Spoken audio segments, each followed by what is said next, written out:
तुमच्या मुलीचं? दिनांक 1/9/25 रोजी आम्ही घरीच हजर होतो.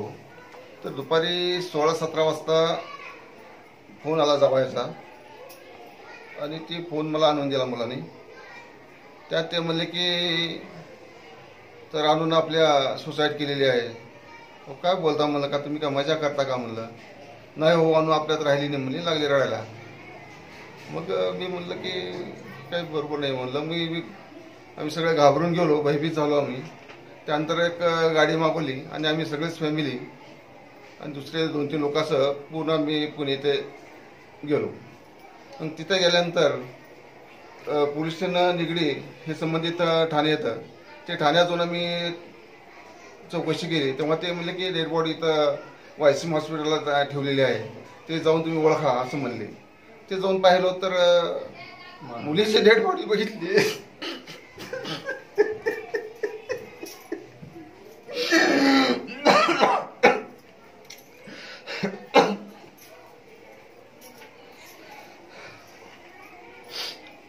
मुलीच्या अंगावर बरेचसे वन होते जखमेचे.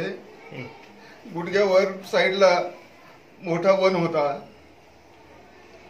त्यानंतर गळ्याच्या ठिकाणी असं बोचकऱ्याला दिसलं आणि हातावर पायावर जागी जागी तिला लालसर वन मारलेले होते. त्यानंतर परत असं गळ्याला पाहिलं तर गळ्याला ते गळफासचा जे होता दोरचा वन असा आडवा होता. आता मी पोलीस खात्यात नोकरी केलोय.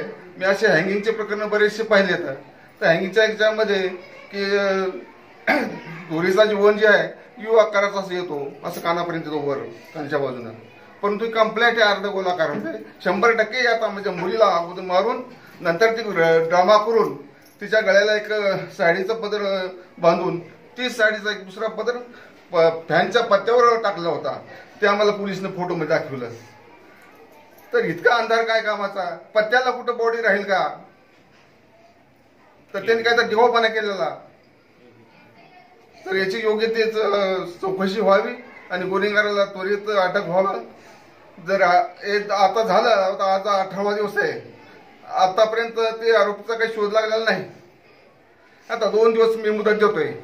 2 दिवसात जर आरोपी अटक झाले तर आम्ही जिवंत आहेत. आरोपी नाही अटक झाले तर आम्ही आत्मदहन करणार आणि उपोषणात बसणार. आम्ही कुठं? Pune SP office.